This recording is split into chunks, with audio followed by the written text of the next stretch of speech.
How to save project in CapCut PC. So if you want to save a project in your CapCut PC, so for example, I have this photo or this video, and you can simply edit something to your video or your photo, like you can add some stickers, effects, transitions, captions, filters, adjustments, and templates. You can choose any template.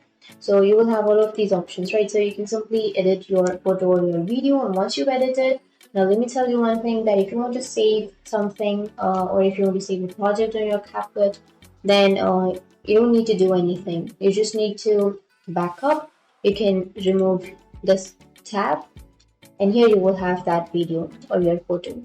So it says that save to project. So if you remove that, then it will automatically be saved here. So if you simply right click on that and delete, then it will be deleted.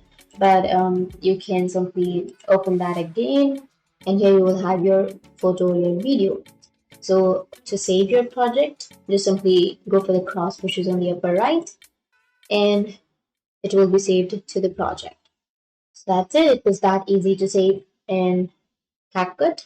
So it's an automatic process by CapCut. You don't need to do anything. And if you have any questions, feel free to comment below. Thanks for watching.